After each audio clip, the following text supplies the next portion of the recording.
From the Lincoln Journal-Star, this is the Life in the Red podcast with Luke Mullen and Amy Just. Hey folks, welcome back to the Life in the Red podcast. Luke Mullen and Amy Just, your hosts, back with you for another episode as we are now firmly into the spring sports season.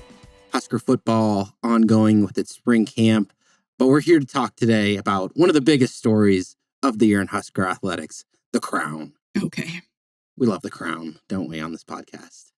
I mean, they won, so what's not to like? It was a fun couple weeks. Oh, it was absolutely a fun week. I'm very glad. I think I said on this podcast, I definitely told it to you many times. If the trophy was not a crown, I would riot. The trophy is a crown. Thank God. What a terrible missed opportunity if they didn't have an actual crown, a wearable crown that you can remove from the base. Perfect. Absolutely. No notes. Yep. But we'll get into all the discussion about that. That's our main topic here, a little spring football update for you as well.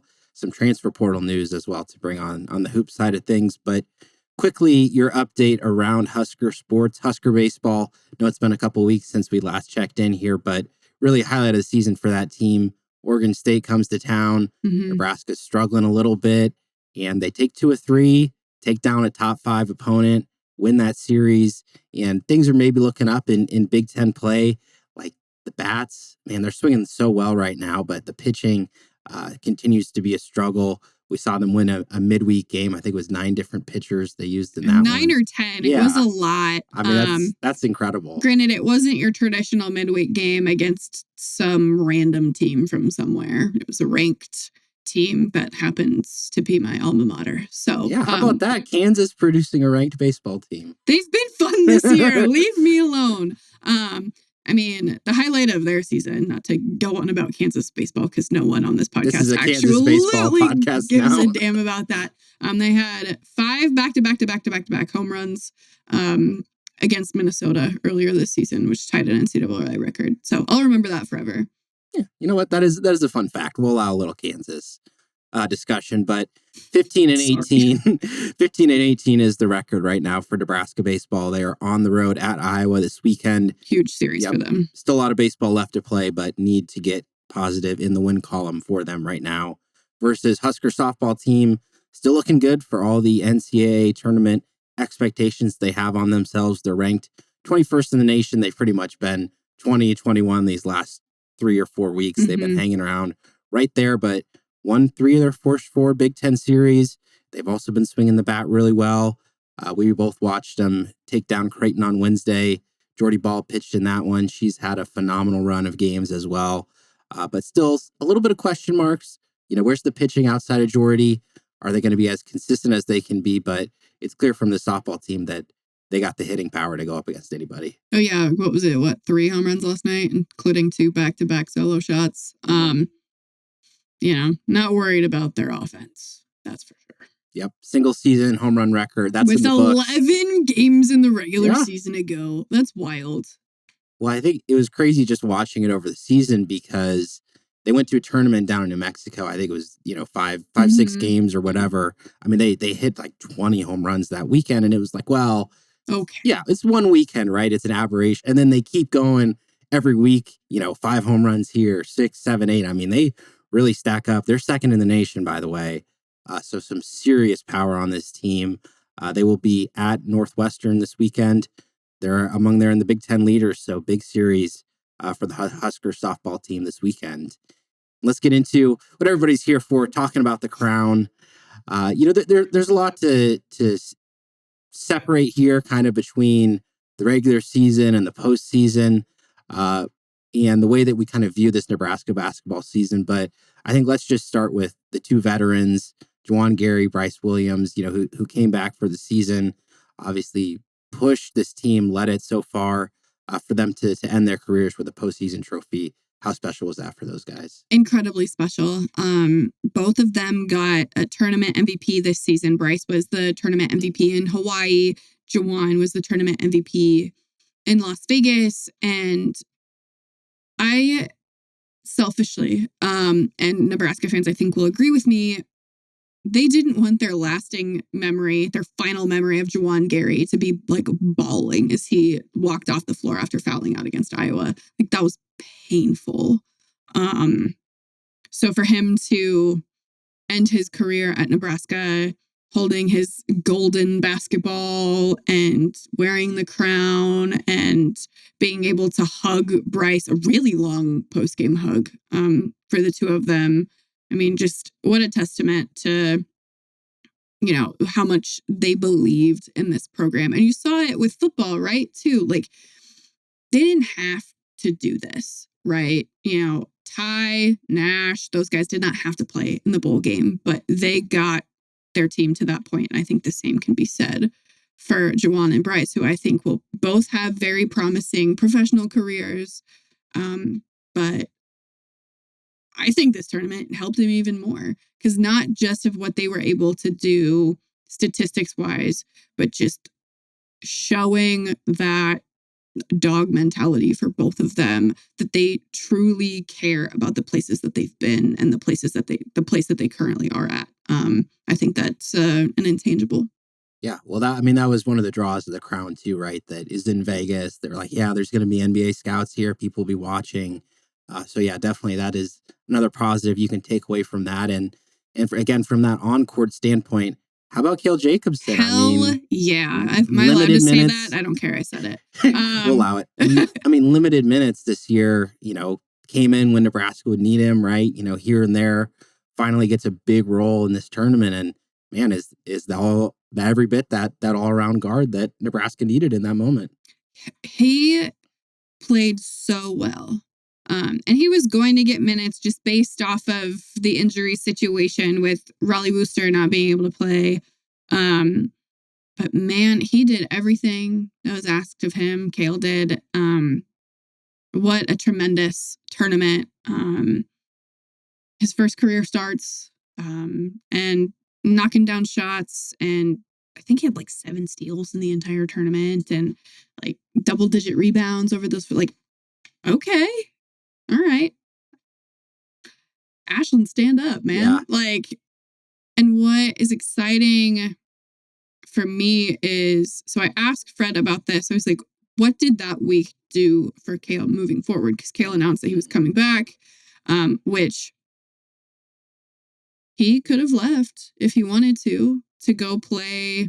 I don't know. He would be fun to watch at Drake or Omaha or somewhere like that. Majors would love to have him. So, I think it's really big for him that he's coming back. But I asked Fred, does this last week change the vision for Cale moving forward? And he brought up a really interesting point when all of those injuries happened 2 years ago and Sam Hoiberg was thrown into having to play, less than 2 days after running the scout team.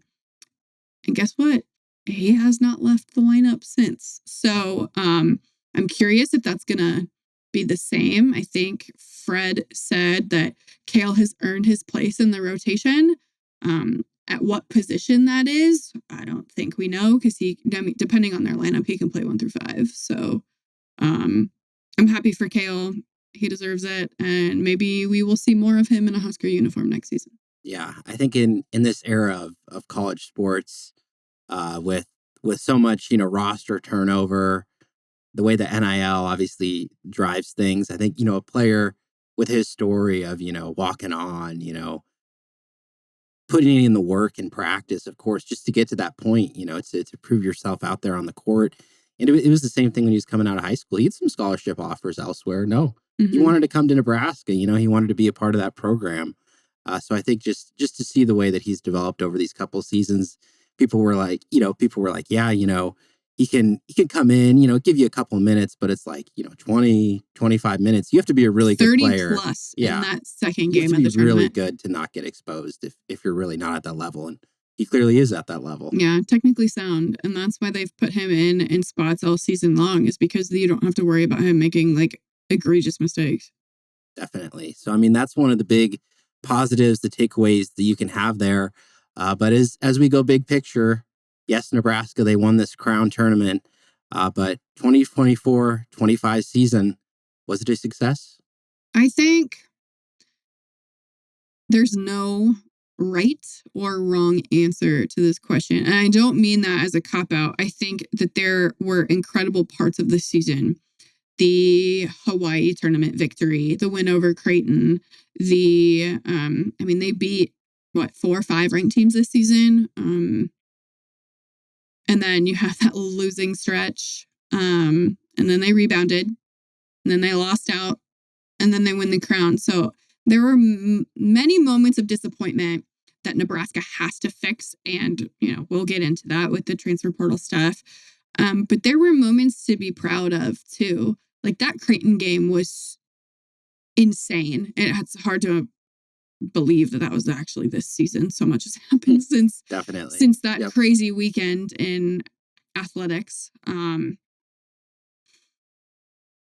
I wrote about this earlier this week. It's just like, yeah, there's a lot to be disappointed about, rightfully so.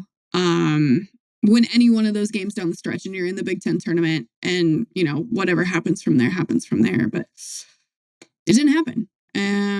But you can't be mad that they made the most of the opportunity that they were in and earned $300K in NIL money for themselves. So, absolutely, I think part of what makes that postseason tournament success so hard is, of course, the way the regular season ended. Mm-hmm. It's like, well, if there was ever a time to win 4 games in a row, it would have been then. And like you said, they didn't even need to win.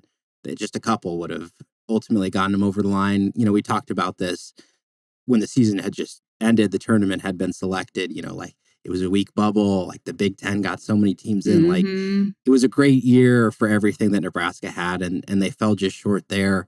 So you do look at that with regret. But at the same time, part of what I think too is, for so much of the roster turnover, you still have that culture of winning, right? That teams need to have. And, that NCAA tournament drought, yeah, it's something that gets Nebraska, but there's postseason success right there. I mean, it's something that is going to build up for some of these young players. And I think it could produce some positive results down the line. Nebraska is the only program in college basketball history to have an NIT crown and the crown.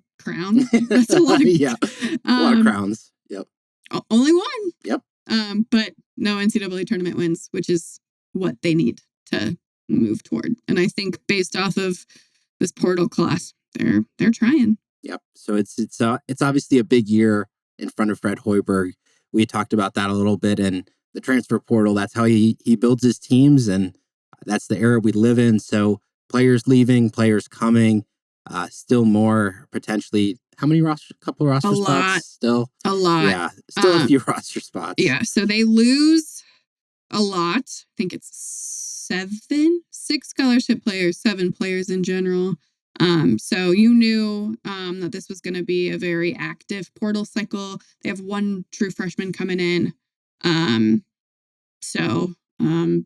But yeah, going to be super, super active. Yeah. So let's start with the 2 players who've announced they're transferring out, Gavin Griffiths and Nick Janowski. Janowski didn't play. He was a recruit. Redshirt. Pretty well regarded, I think, recruit coming in. And then Griffiths, he was a guy that Nebraska just landed too. Yeah. Just based on how the season went for Gavin, not surprised at his departure. It just didn't, when Nebraska went and got Connor Essegian and him, even before the season started, you're like, all right, who's going to win out and who's going to leave at the end of the season, right? Like that's just how that felt from the very beginning. So that was not a surprise to me. I was a little surprised about Nick. I think he seemed to really like it here, but for whatever reason he deems is best, he's opting to look elsewhere. And I wish him the best. Had great conversations with that kid. Whoever lands him, I've got a story idea for you. Yeah, and I mean, this is not to speak about Janowski's decision, but I think it's just something we see around college athletics now, that it's really hard to sit on the bench and not play for a year, 2 years.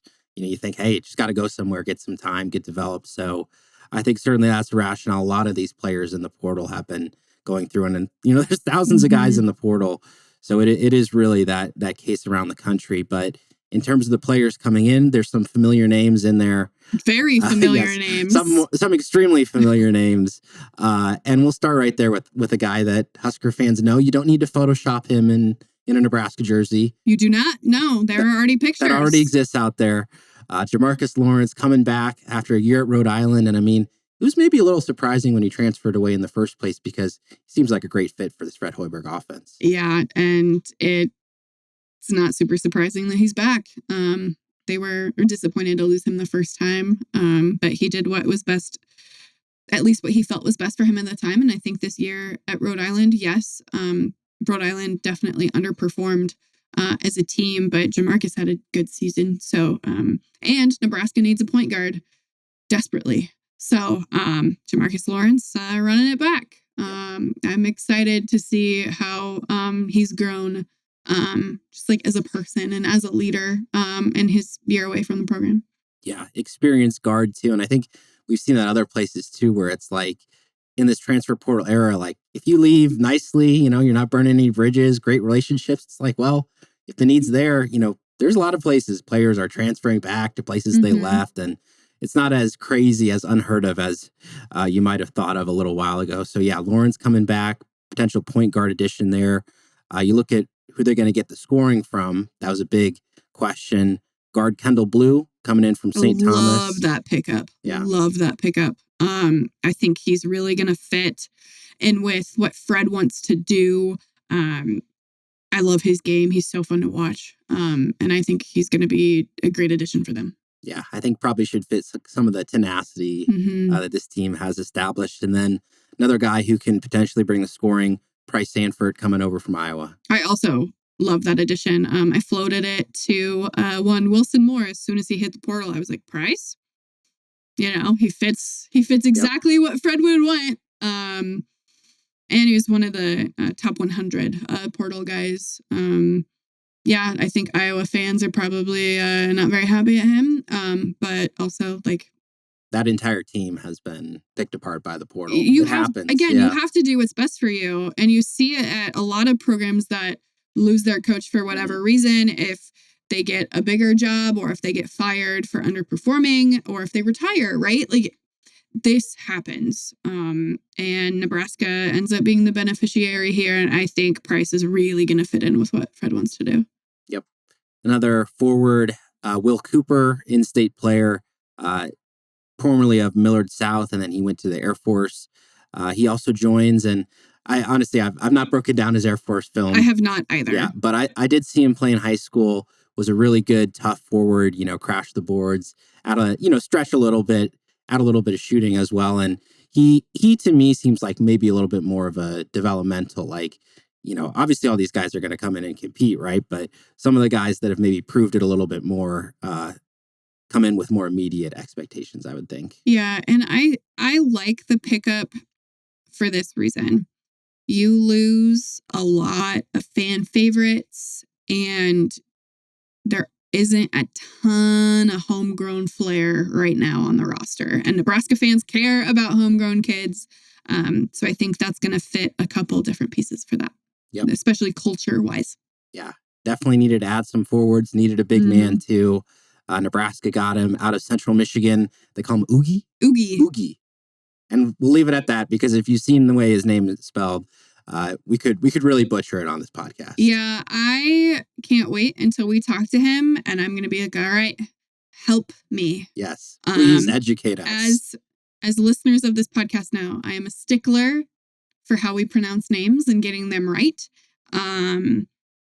He's from Lithuania, and the last part of his last name looks like Caroline Juravicious's, but it's not pronounced that way. So I've listened to it. I know it's not pronounced that way. But yeah, we will wait for him to get here. But yeah, Oogie for now. A big surprise, I think. He did not take a visit here. That was all Zoom. But again, being from Europe, how many visits did he take his first go around? I'm not sure. That's a question I'd love to ask him. But yeah, good stats. Again, I haven't broken down all of his film or anything, but looks like he seemed to tear it up last season. So we'll see if he fits. Had some experience, again, good track record from what they've seen. And clearly the staff identified him and liked him. So those are the 5 transfers in so far. Again, we might expect some more to come. Fred Hoiberg, is he on the phones as we speak? We got a new Fred phone meme. Though there's no beating the original. No, there's really the grainy not. texture. Yeah, there's no beating the original. It's been pixelated beautifully. It's his contact photo in my phone. That's awesome. Yep, Fred Hoiberg, he's on the phones, people. But that is your men's basketball update, and as we talk about hoops transfers, women's basketball, things have been quiet. Things have been quiet. I don't anticipate it to stay quiet for long. And that's not me predicting anything. Like, something will happen. But I don't know what. There's an Iowa player in the portal that I think would be a good pickup for them, but I don't know. Yep. But they've been real quiet. And until Griffiths and Janowski went into the portal, Nebraska was like the only team, I think, in the country, at least at the power level, that didn't have anyone in the portal for men's or women's. Yeah, very interesting. Yeah. So we'll see what shakes out there with the women's team as well. These transfer portals still open. And as we wrap up today, we're only a couple weeks away from the conclusion of Nebraska football spring camp. They're officially over the halfway mark. Today was practice 9, I believe. Mm-hmm. And some of the biggest news from camp so far was a roster decision. Matt Rule confirming that he had dismissed wide receiver Hardly Gilmore from the team. And it is kind of interesting because, well, he just came in January. He's only been there a couple months. Came in from Kentucky, followed Da'Keil Shorts. So you'd think he was very familiar with him. But to me, this is the type of situation where, don't want to speculate whatever happened behind the scenes, but if there's a player in this day and era, you don't have the time to wait around for guys. Like, they need to be bold, and clearly Matt Rule felt that was the best decision, just to move on for both parties. Yep. Nothing more to add on that. Just wish him the best moving forward. Yeah, I just think it's interesting when you especially have the wide receivers that Nebraska had, and then you add these guys this offseason. You're expecting somebody to be kind of the odd man out, and it's come a little bit sooner than we might have expected, because you look at the guys remaining in that room: Dane Key, Ja'Cory Barney, Nyzia Hunter. Like, there's your top 3 right there. There could be some surprises, some shakeups, but there always is. But there's your top 3. I like it. And we got to talk to Hunter today. Whew. Think he's going to be a media favorite this season. Definitely. Yeah. Bold prediction in April. Yep. We heard from Dane Key as well earlier this offseason. It's been interesting to hear from the transfers, the mat drills. They do not like the mat drills. Shocking. Shocking. You want to do mat drills? Oh, no. There's a story idea for you. You should do them next year. Oh, my gosh. Like, do them for a week. See how you That would be survive. horrible. It's a good idea. Yeah, that is good. I'm sure Corey Campbell would love to. He would get after you. Destroy some media members. Yeah. The muscles will never be the same. No, but I mean, it's just interesting to hear, because you kind of get insulated and you're like, everybody thinks they work hard, right? But it's like, you get people coming in from, SEC, other key big programs that are like, man, like, they're really working like this in January. So that's been interesting to hear from those guys. And of course, they've been working with Dylan Raiola. They've been working with Dana Holgerson. And that's a focus for the spring. How does this offense grow? And we've heard bits and pieces so far, like, they've been doing positional stuff. They've been doing this, they've been doing that. But this is a really big spring for that offense. Yeah, I agree. One thing from today with Hunter, he made the comment that, Dylan was the first person to reach out to him once he got in the portal on him.